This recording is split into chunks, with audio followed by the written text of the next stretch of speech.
It's coming up to Father's Day, so I thought I'd do a Father's Day special on the vlog to show people, I guess, what we do here as a business, working with my dad.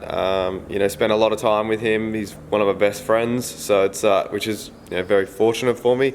We share the same sort of passion. We work in the same industry, and we see each other every day. So it's a different way to do it. Sometimes it's a bit like Orange County choppers, where you're arguing a bit, but you get over it, and an hour later you come back and it's all normal. So it's that's the special part about it, and we've been able to share the journey and share this racing thing that we do throughout both of our careers. Well, Father's Day edition continued. I had a question for the boss, this guy. What is your favourite father-son memory from you and your dad first? I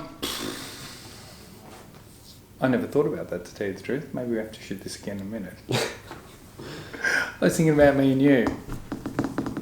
Well, have you got a good story that you and your dad did? Well, Put a bit of pretense. His dad, Phil, had polio, so he was in a wheelchair for a lot of it, so he's got a lot of funny stories about that.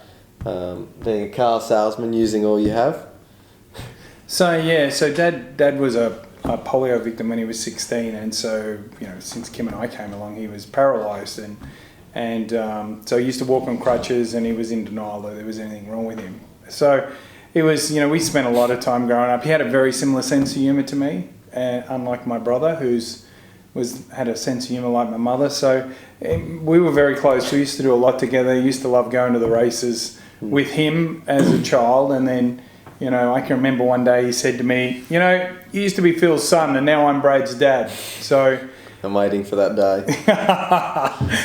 But ever since we were little tackers, we were going out to the racetrack. So I've got lots of good memories with him. He used to have a Porsche, and so he and I'd get in that thing and blast down to Melbourne, and we used to be able to get from our house in East Albury to the Ford factory in 2 hours flat. Like, that was our target. And that was driving through all the towns along the way. Nice. So I just had, I used to love spending time with him. All right. What about our best memory? I don't know, like your father's son for us, I guess. What's your favourite? Well, it's around racing, I'm guessing, because we I guess spend a lot of time together anyway. That's what we do. So other than you shooting me asleep and loading me online, I think when you first started racing KZs again, and we went camping with a caravan and at Puckapunyal, and it was an okay race meeting. You're actually really fast. And his idea of camping is 3-star hotels. By the way, he does not camp. So for us to borrow Dovey's caravan and ute and load everything up and go down there and then set the caravan up and then walk down every morning and cook our food. And it was really cool. It was great. So I'd say that's one. And because I always feel like I'm driving with you, and it's like it was when we were driving, in terms of performance, my two favourite memories that I'll never forget is the Brian Farley, when you won that, just out of juniors. Yeah, and won a trip to Disneyland. That was an amazing weekend, and man, just a crazy race. And the second one, of course, would be last year when you won at Bathurst in the Super 2 race. Yeah, that was cool. Yeah, and to have Jonesy there and everything. So sometimes we're like the Orange County chopper guys, but you and me aren't that often. We're not too bad, but yeah, we try not to. Yeah, just don't shoot my window with a paintball gun. Could do that. So a little while ago, I've been telling Brad, the boss, to go outside and go for a walk when he's on his phones, because he spends a fair bit of time on his phone. So he has, over there, he's been circling the court. Unfortunately, he has he's been on a phone conference for 3 hours, so that's a lot of time to spend outside in the cold of Albury in the courtyard. So I'm pretty keen. There's a magpie on that pole up there.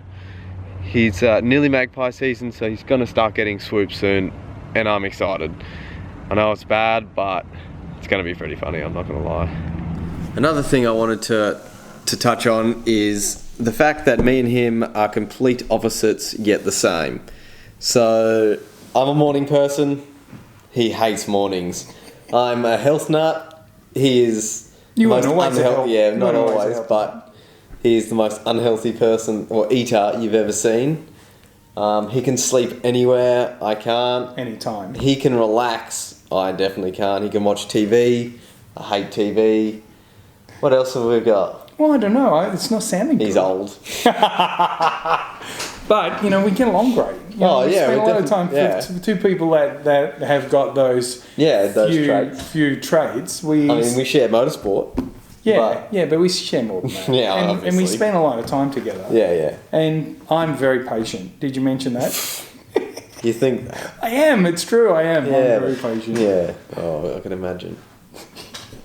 Yeah, so we're very much the opposite but the same in the same way. It's We kind of never, funny how it works. that's right. Yeah. Because we go to the healthiest food store in town and buy you food in a little cane basket because we don't want anything that's biodegradable.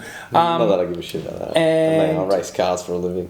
And then we go to McDonald's. Yeah, and buy on the way home to get some chips. Yeah, so but it sort of works, doesn't it? Oh, it definitely works. Yeah, it's funny though. Yeah, it is funny.